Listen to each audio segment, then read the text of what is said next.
Смотрите сегодня в выпуске.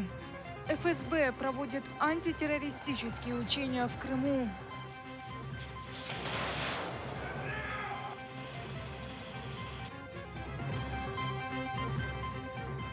В центре Киева раздавали Кораны.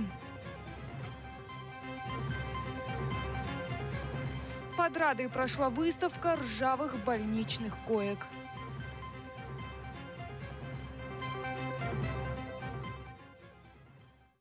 19:00 в эфире телеканала АТР Новости. 25 мая, 1183-й день аннексии Крыма. Я, София Абляева, приветствую вас. Антитеррористические действия отрабатывает спецназ ФСБ в оккупированном Крыму.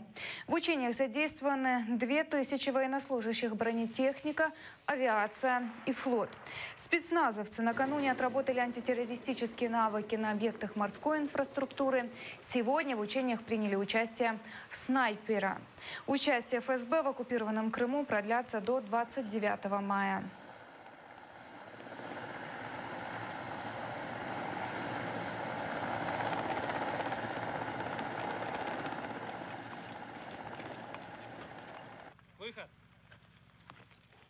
Милиция не реагировала на провокации во время крымского митинга 26 февраля 2014 года. Об этом на 119-м заседании оккупационного суда по делу Чайгоза заявил свидетель защиты Искендер Ахтымов. Другой свидетель защиты Ариф Усманов рассказал, что видел на месте скопления пророссийских активистов бутылки с алкоголем. Заместителя председателя Меджлиса Ахтыма Чайгоза обвиняют в организации массовых беспорядков на митинге под Верховной Радой Крыма 26 февраля 2014 года. Провокаторы, которые оскорбляли проукраинских митингующих, крымских татар. Свидетель обратился к сотрудникам милиции, они сказали, что у них есть распоряжение от руководства не вмешиваться. После этого он несколько раз был вынужден обратиться к офицеру, который руководил действиями сотрудников милиции. И только спустя некоторое время провокаторы были удалены. В целом милиция фактически не реагировала на провокативные действия пророссийских митингующих. В центре Киева раздавали Коран. Ассоциация мусульман Украины издала перевод священной книги на украинском языке. Подробнее далее в эфире. Лоток с исламской литературой появился на Крещатике возле входа в метро. Мы предоставляем следующую литературу, с которой они могут ознакомиться. Вот видите, такая малоформатная есть, допустим. Коротко, человек может в метро, едя домой, прочитать такую, допустим, открытку.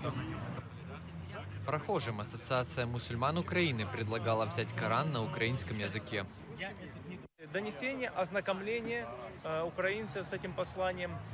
Вот это первая задача. Вторая задача – это опровержение того измышления, которое существует на сегодняшний день относительно ислама. То есть показать, что на самом деле то, как его представляют, он таким не является. Я просто поцікавилася, хочу знати, що це таке. Я чула так, що не вчить вбивати, що це релігія спокійна, мирна і все. Але що там написано, я почитаю. Я хочу сам почитати і подивитися. Я не взяв його не тому, що я змінив свою віру, але я хочу познайомитись з тим, що проповідує Коран. Не з уст будь-якої людини, а з тої самої книги. За час с лотка забрали 40 книг. Мусульманскую литературу ассоциация раздает уже 3 года. Алексей Шандра, Оксана Гуцел, Заман, АТР. Старые больничные койки, ржавое оборудование выставили представители Минздрава под окнам народных избранников в Киеве. Под Радой они требовали поддержать реформу здравоохранения. Как это было в нашем сюжете? Сломанные кровати, тумбы, ржавые аппараты для искусственной вентиляции легких и для анестезии. Представители Министерства здравоохранения, общественных организаций «Таблеточки» и «Пациенты Украины» привезли это к Верховной Раде, чтобы показать депутатам, в каком сейчас состоянии медицинское оборудование в больницах. Все вещи были сегодня с утра взяты в городских больницах Киева. Это 3-я, 17-я, республиканская больница. Главврачи этих больниц, они поддержали нашу акцию, целью которой является показать реальное положение вещей, той материально-технической базы, которая сегодня есть не только в больницах города Киева, а по всей Украине. Участники пикета держат плакаты и фото, чтобы народные избранники увидели, как выглядят палаты не в Феофании. Вот это, например, душевая в Черкасской инфекционной больнице. И мы хотим показать депутатам, если они не голосуют за пакет законопроектов, который предложило Министерство здравоохранения, у нас толще кровати не станут. Они будут такие же пустые, даже без матраса. И, по сути, этим нельзя вылечить человека. Все, что мы ожидаем от депутатов, чтобы они нашу жизнь не откладывали на потом. Не откладывали ни на осень, ни через год. Проголосовали за нашу жизнь сейчас, и мы уже в этом году увидим, как может видоизмениться система здравоохранения. Внести в повестку дня и утвердить пакет законов о медицинской реформе – это требование пикетчиков. Эти законы предложили депутаты в Министерстве здравоохранения. Там считают, что нужно менять систему финансирования отрасли. Для того, щоб надавалась реальна послуга пацієнту. І за неї сплачувала держава за надану послугу. Не за абстракцію, не за якісь там койко-місця, а за безпосередню медичну послугу. У нас з вами гроші, десятки мільярдів гривень розходуються не на надання медичної послуги пацієнтам, а не на утримання ліжок, оплати електроенергії, заробітної платні. Об абстрактном лечении не понаслышке знает Тамара. У ее 14-летнего сина гемофилия. 14 років ми по лікарнях. У нас немає обезпечення 100% дитини моїми препаратами. У нас не дуже багато реактивів, які можна безкоштовно, щоб зробити аналізи. У нас взагалі ситуація, ми привозимо ліки з інших країн нелегально, тому що я розумію, щоб спасти життя свого сина, мені потрібно привезти ліки нелегально, тому що держава не забезпечує 100% препаратами для згортання крови. Ситуация вкрай складна. Фото, с которыми пришли люди, развесят в кулуарах Верховной Рады, чтобы депутаты не забывали о нуждах медицины. Катерина Бусхрикидзе, Асан Иминов, Заман, АТР. Всех украинцев, заключенных в российские тюрьмы, по политическим мотивам считать политическими заключенными, предлагают в Министерстве по вопросам временно оккупированных территорий. Новый законопроект, в котором определяется понятие «политический заключенный», устанавливает размер социальной помощи для них и их семей. Ми запропонували просто орієнтовний перелік там соціальних пільг, і відповідних виплат. Якщо протягом обговорення громадськість і фахівці дійдуть до висновку, що треба щось змінити, розширити або категорії там уточнити, то ми, звичайно, все це зберемо. Ну, мы, наверное, будем предлагать, чтобы это были доверенные лица заключенных. Скажем, человек через своего адвоката сообщает, что у него доверенное лицо такое-то. Это нотариально оформляется, что он доверенный человек такой-то, и ему будет выплачиваться здесь. Мы очень давно просили, чтобы данный закон был принят, чтобы статус политзаключенного был официально узаконен, чтобы действительно социальные льготы были применены в плане реабилитации, в плане трудоустройства, в плане медицинского обслуживания. Ошибок СБУ по делу убийства Шеремета не было. Об этом заявил глава службы безопасности Василий Грицак. Накануне генпрокурор Юрий Луценко признал, что следствие допустило ошибку, не изъяв одну из важнейших видеозаписей с места убийства Павла Шеремета. Группа журналистов провела собственное расследование убийства Шеремета. Им удалось найти больше видеоматериалов, а также важного свидетеля в этом деле. Я не знаю, що мав на увазі Генеральний прокурор України, але ми мали зустрічі як з громадськими активістами, так і з керівництвом Національної поліції і Генеральної прокуратури. На цій зустрічі було присутньо 3 громадських керівників, журналістів-розслідувальників, скажімо так, перший заступник Генерального прокурора і керівник Національної поліції.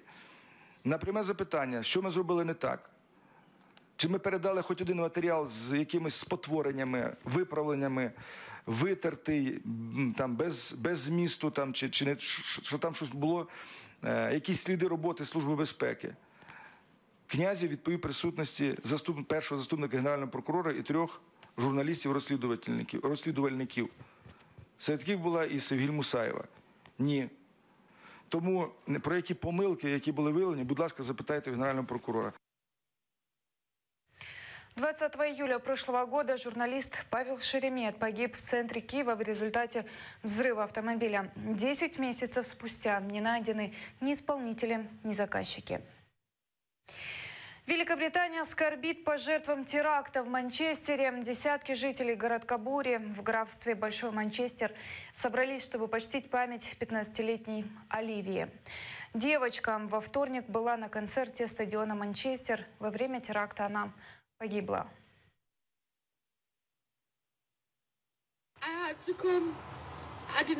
То, что мы переживаем сейчас, невыносимо. Я не знаю, что мне делать, куда идти. Что-то подсказало мне, что надо прийти сюда. Мы, как семья, стараемся держаться вместе и быть сильными. Мы просим о том же друзей и знакомых. Не дадим тому, что случилось, пригнуть нас к земле. Не будем делать из моей дочери жертву. 22 мая террорист-смертник подорвал себя на стадионе Манчестера. Жертвами теракта стали 22 человека, среди них 12 детей. 64 пострадавших остаются в больнице, из них 20 в критическом состоянии. 9 человек считаются пропавшими без вести. По подозрению в причастности к теракту задержаны 6 человек. Расследование продвигается вперед. Были произведены несколько арестов, и эта работа продолжается. Мы подошли к критическому уровню в том, что касается террористической угрозы. Сегодня по просьбе полиции на улице были выведены дополнительно 984 военных. Они будут работать в Лондоне и, если потребуется, в других частях страны. Однодневный саммит НАТО стартовал в Брюсселе в новой штаб-квартире. Налогоплательщики стран НАТО заплатили за нее более чем $1 миллиард. На саммит съехались главы государств и представительств 28 стран Альянса. Туда прибыл и президент США Дональд Трамп. Обсуждают вопрос увеличения военных расходов членов НАТО и усиления борьбы с террористической организацией «Исламское государство». Планируется, что будет принято решение о создании антитеррористического центра по обмену информацией. Мы договорились создать новый центр по вопросам терроризма в штаб-квартире НАТО и улучшить обмен разведывательной информацией, в том числе в отношении иностранных боевиков, сообщил генсек НАТО Йенс Столтенберг. Мы также примем решение о назначении координатора для надзора за усилиями НАТО в борьбе с терроризмом.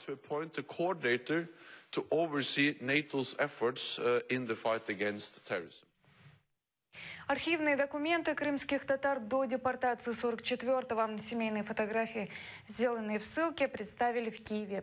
4-й этап межмузейного проекта «Чумайский шлях», посвященный истории взаимосвязи крымско-татарской и украинской культур, посвящен геноциду крымских татар. На выставке «Зруйнована казка» побывала наш журналист Ляля Озерчук.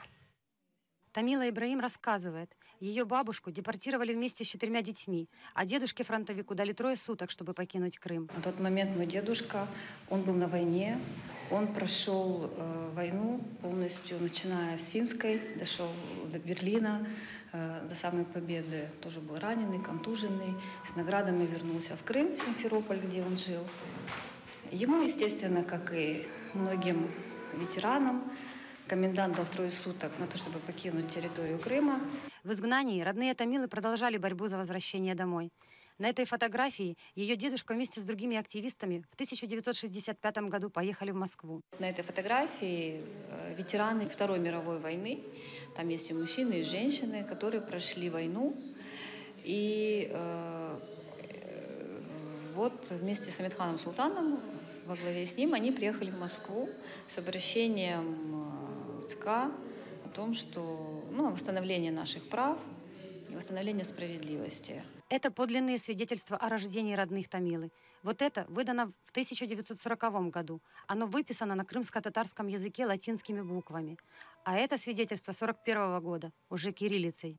В 1995 году Тамила получила архивную справку из дела НКВД об описи имущества семьи на следующий день после депортации. 1 корова, 1 теленок, 3 ягнят, пшеница, дом, сарай, лопата, шкаф. На стендах фотографії ще 3 кримсько-татарських сімей. Історія цієї родини може здатися типовою. Наприклад, бабуся Шамільова Фатіма, вона померла в потязі під час депортації. а натомість їх дочка Шамілова Гульнар, вона вижила. І на цих двох колажах ми можемо бачити історію цієї родини спочатку в Узбекистані, а потім в Криму. Вони отримали можливість досить рано повернутися в Крим, в 67-му році. На цих світлинах ми можемо бачити історію їхньої боротьби в Криму за право жити там. Цим є цікаві ці світлини. І голова цього роду Лютвій Бекіров, навіть вже в Криму він потерпав від переслідувань радянської влади, двічі він був засуджений. На фотографиях 1987 года очередные акции национального сопротивления крымских татар в советское время. Среди участников жена Мустафы Джемилева Сафинар. Эскизы архитектора Ирфана Шемсидинова победили в международном конкурсе на памятник депортации крымских татар. Но он так и не был установлен. Исторические экспонаты выставки объединены с современным искусством. Произведения украинских художников вступают в диалог с семейными архивами Кирымлы, создавая мост между прошлым и будущим, говорят организаторы. Эти произведения отображают уничтожение культурной среды современного Крыма. Витиснення кримського корінного народу привело не заміщення це російською культурою. Ми показуємо те, що приїхала досить необразована спільнота, яка використовувала Крим найперше в якості військової бази, а по-друге в якості дачі. Борьба крымских татар за Крым продолжается. Старшее поколение завещает ее наследникам. Мы всю жизнь свою отдали на возвращение в Крым. Мы будем умирать здесь. Неважно, что здесь будет происходить, мы все равно здесь. И было сказано, что теперь это ваша задача. Выставка в Музее украинской диаспоры продлится до 16 июня. Ляля Озерчук, Асан Аминов, Заман, АТР. Это была последняя новость на этот час. Эфир продолжает программа «Бугунь». Я напоминаю о подписке на телеканал АТР на нашем сайте. Ваша поддержка важна для нас. Всего доброго, до завтра.